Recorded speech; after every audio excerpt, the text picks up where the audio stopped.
आज के टाइम में लॉजिस्टिक्स इंडस्ट्री में क्या मेजर चैलेंजेस हैं, प्राइमरी चैलेंजेस हैं? यार लॉजिस्टिक इंडस्ट्री के चैलेंजेस आज के टाइम बताऊं तो एक तो है फेक अटेम्प्ट, एक है फेक प्रोडक्ट्स, ओके।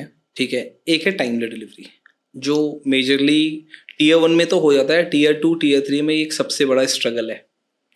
सो जैसे मैंने आपको बताया कि fake products, okay. Fake products अगर बहुत कंट्रोवर्शियल है बट ऐसे बताता हूँ आपको कि आज ई कॉमर्स जैसे जैसे इंडिया में इवॉल्व होते जा रहा है, लोग इंडिया में तो हर चीज का जुगाड़ बिठा लेते हैं लोग कि आज यूपीआई से भी फ्रॉड होने लग गया है। तो कुछ लोगों ने ई कॉमर्स में भी फ्रॉड करना स्टार्ट कर दिया है, जो दिखाते कुछ हैं, भेजते कुछ हैं, और कस्टमर बेचारा वो घूमते रहता है रिफंड के लिए।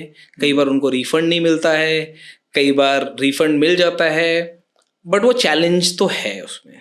सो हम इंश्योर करते हैं कि किसी भी सेलर की केवाईसी है which is completed at our end, क्या उसने जो डॉक्यूमेंट दिया है वो मैच कर रहा है या नहीं कर रहा है, बैंक डिटेल मैच कर रहा है या नहीं कर रहा है, वो वेरिफिकेशन होने के बाद ही हम किसी सेलर को पास थ्रू करते हैं।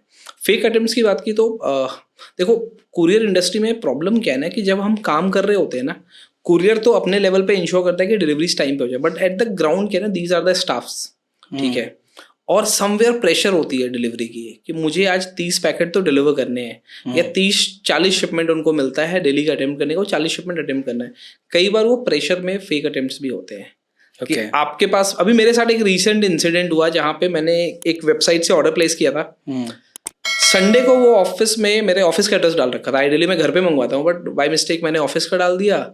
तो संडे को उसने शिपमेंट अटेम्प्ट कर दिया, कॉल आया मेरे पास प्रॉपर। मैंने बोला भाई संडे तो ऑफिस बंद है, एक काम कर लेना मंडे लेके आ जाना। मंडे वो शिपमेंट आउट फॉर डिलीवरी हुआ। मेरी एक्सपेक्टेशन थी अच्छा वो पार्सल मेरे को शाम तक तो मिल ही जाएगा। वो पार्सल मेरे पास आया नहीं, कुरियर ने लिख दिया कंसाइनी नॉट अवेलेबल। मेरे पास मैसेज आ रहा है उस कुरियर से कि कंसाइनी नॉट अवेलेबल है। मैंने बोला यार ये क्या मजाक हो गया। फिर मैंने अपने नेटवर्क में थ्रू किसी अपने ऑपरेशन वाले को बोला यार मेरा ही पार्सल डिलीवर नहीं हो रहा था, क्लाइंट का क्या होगा। दो वो हमारे नेटवर्क के थ्रू नहीं था, वो किसी और एग्रीगेटर के थ्रू आ रहा था, but the experience was somewhere ruing. So as a customer क्या होता है ना, कई बार जो D2C ब्रांड्स की डिलीवरी ना ऐसे भी गिर जाती है, जो कस्टमर चाहता है प्रोडक्ट लेना तब भी उसको प्रोडक्ट नहीं मिल पा रहा है। फेक प्रोडक्ट में तो मतलब रिन सुप्रीम डाल के आईफोन भेज दिया, ये भी होता होगा। ये भी होता है। सो मैं आपको एक एक्सपीरियंस बताता हूँ। सो ये बहुत पुरानी बात है, डिलीवरी के टाइम की बात है। सो क्या हो रहा था कि उस समय ना स्पाइस, आज जो स्पाइस है ना, स्पाइस मोबाइल हॉटस्पॉट होता था, स्पाइस के स्टोर्स भी होते थे, वो उस समय ऑनलाइन ऑर्डर भी लेते थे। तो हमारा एक लोकेशन था जहाँ पे क्या हो रहा था ना, मेजरली कंप्लेंट्स आ रही थी कि कस्टमर को कभी मिरिंडा का बॉटल मिल रहा है, कभी साबुन मिल रहा है, और वो एक है ना पर्टिकुलर क्लाइंट के लिए ही आ रहा था। मोबाइल फोन ऑर्डर उस समय माइक्रोमैक्स का ट्रेंड था ना, माइक्रोमैक्स वाज ऑन पीक। बिल्कुल। देन वी रियलाइज कि प्रॉब्लम क्या हो रही है। We started checking the data कि किस लोकेशन में हो रहा है, क्या प्रॉब्लम हो रहा है। तो हमने एक ट्रेंड वेरीफाई किया कि एक पर्टिकुलर लोकेशन में हो रहा है, एक पर्टिकुलर बंदा है जो शिपमेंट अटेम्प्ट जाता है डिलीवरी करने, वो उस बार डिलीवर नहीं करता है। नेक्स्ट डे जब वो दूसरा बंदा डिलीवर करने जाता है, डिलीवर हो जाता है और वहाँ पे गलत प्रोडक्ट मिल रहा है। तो हमने वहाँ पे उसको ड्रिल डाउन करना स्टार्ट किया। जब हमने पकड़ा देन ही एक्सेप्टेड कि सर हमने इसको चोरी किया था। तो ऐसी चीज़ें भी होती हैं, बट आज के टाइम पे ना ये ट्रेंड थोड़ा सा कम हो गया है। मतलब कि you won't find such trends. आज के टाइम पे जो ट्रेंड चल रहा है, कुछ जो ट्रेंड है, मतलब आई वोंट से कि ई कॉमर्स इंडस्ट्री ऐसी है, 1%, 0.1% सेलर्स ऐसे हैं जो फेक प्रोडक्ट बेचते हैं। जैसे कई बार कुछ बड़े ब्रांड में भी आप ऑर्डर करते हो और वहाँ पे गलत प्रोडक्ट मिल जाता है, रिफंड के लिए आप ढूंढते रहते हो, रिफंड का प्रोसेस नहीं हो पाता है। तो वहाँ पे ना कस्टमर का ट्रस्ट ऑनलाइन से ना थोड़ा सा हिलने लग जाता है। फिर वैसे कस्टमर बोलते हैं यार अच्छा है मैं ऑफलाइन से ही ऑर्डर करूँ। तो वो ट्रस्ट बिल्ड करना बहुत जरूरी है। वो ट्रस्ट हम सारे एग्रीगेटर्स, कुरियर पार्टनर मिलकर ही कर सकते हैं, that we stop blocking such sellers. देखो सर, फ्रॉड तो इंडिया में बंद कभी होने वाला है नहीं। कि आज वो डिजिटल अरेस्ट भी हो रहा है, लोग हो रहे हैं, because it is lack of knowledge. कई बार नॉलेज के बाद भी लोग फंस जाते हैं।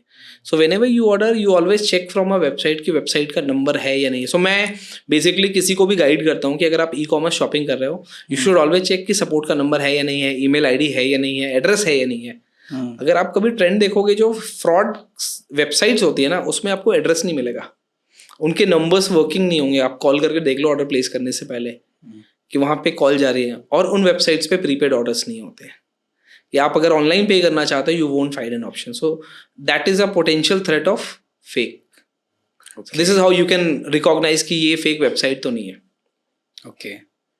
No, this is very relevant. आज के टाइम में आप किसी भी साइट पे जाओगे, रिव्यूज में बहुत सारे कस्टमर का रहता है कि गलत प्रोडक्ट दे दिया, अब रिफंड नहीं हो रहा, बैड प्रोडक्ट दे दिया, रिफंड नहीं हो रहा। तो ये बहुत ही बड़ा प्रॉब्लम है जो जनरली किसी भी ब्रांड को फेस करना पड़ रहा है, या एग्रीगेटर के पास में ये प्रॉब्लम्स आते हैं। आते हैं सर। प्रॉब्लम क्या होता है ना कि जब भी कोई नया एग्रीगेटर आता है ना, तो it's a lottery for such fake sellers. Okay. So वो क्या करते हैं, वो बेसिकली टारगेट करते हैं नए एग्रीगेटर्स के, बिकॉज दे अंडरस्टैंड कि कुछ तो लूप होल होगा। We had this experience in past जहाँ पे, but whenever you realise you block such sellers, so we have streamline the process to ensure कि हमें ऐसे सेलर्स के साथ काम ही नहीं करना है जो ऐसी कैटेगरी में करते हैं। And if we find something, we hold the COD, we block the sellers right away with no waiting.